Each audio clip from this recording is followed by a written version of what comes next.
News పశ్చిమ గోదావరి జిల్లాలో dead body parcel కేసులో పోలీసులు దూకుడు పెంచారు. ఈ పార్సిల్ రాజమండ్రి క్షత్రియ పరిషత్ నుంచి వచ్చినట్లు గుర్తించారు.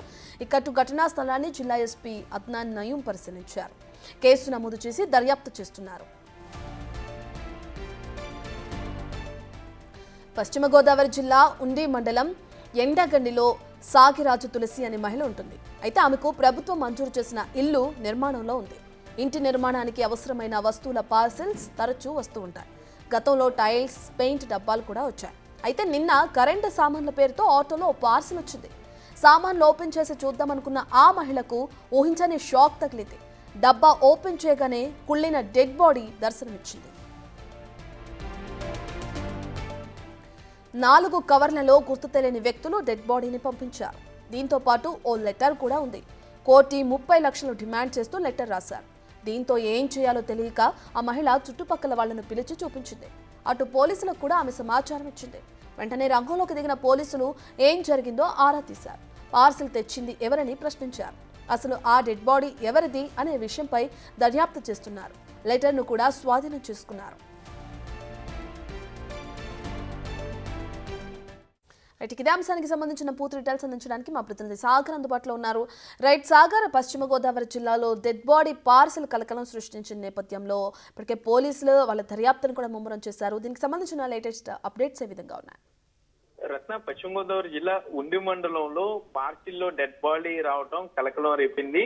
ఉమ్మడి పశ్చిమ గోదావరి జిల్లా వ్యాప్తంగా కొంత సెన్సేషన్ వచ్చిందనే చెప్పుకోవచ్చు.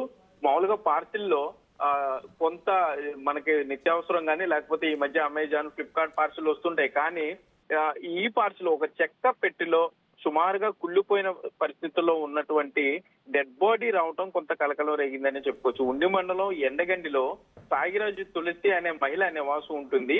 ఆమె కొంత మధ్య తరగతికి చెందిన ఆవిడ కావడంతో, క్షత్రియ సామాజిక వర్గానికి చెందిన మహిళ కూడా కావడంతో క్షత్రియ సేవా సమితి వాళ్ళు ఆమె ఇల్లు నిర్మించుకోవడానికి ఆర్థికంగా సహాయం చేస్తున్నారు. ఇందులో భాగంగానే మొదటి విడతగా వారు కొంత టైల్స్ పంపించారు, తర్వాత పెయింట్లు పంపించారు.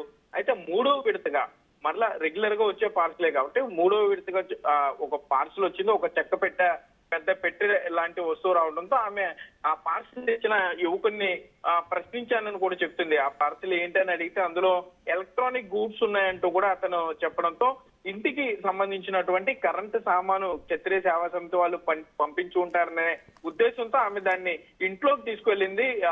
కొంత కొద్దిసేపు అయిన తర్వాత పార్సిల్ ఓపెన్ చేసే ప్రయత్నం చేస్తే అందులో ఎలక్ట్రానిక్ గూడ్స్ బదులు ఒక మగ వ్యక్తి మృతదేహం ఉండటంతో కుళ్ళిపోయిన పరిస్థితిలో ఉండటం చూసి పూర్తిగా భయపడిపోయిన పరిస్థితిలో చుట్టుపక్కల వారిని కూడా పిలిచింది. అనంతరం పోలీసులకి సమాచారం అందించింది. పోలీసులు వచ్చి డెడ్ బాడీని బయటికి తీసి చూస్తే ఆ డెడ్ బాడీతో పాటు ఒక లెటర్ ను కూడా పోలీసులు గుర్తించారు. 1,30 లక్షల రూపాయల నగదు వెంటనే తమకు ఇవ్వాలని, లేకపోతే ఇబ్బందులు గురికాక తప్పదంటూ కూడా అందులో రాసి ఉంటాయని పోలీసులు గుర్తించారు.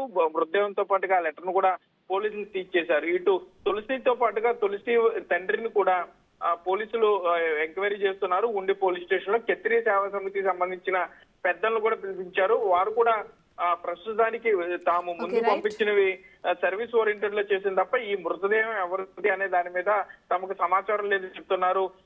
పోలీసులు అయితే పూర్తి స్థాయిలో దర్యాప్తు చేస్తున్నారు. సీసీ కెమెరాలు వెరిఫై చేసే ప్రయత్నం అయితే చేస్తున్నారు. రత్న, రైట్, థ్యాంక్ యూ సాగర్.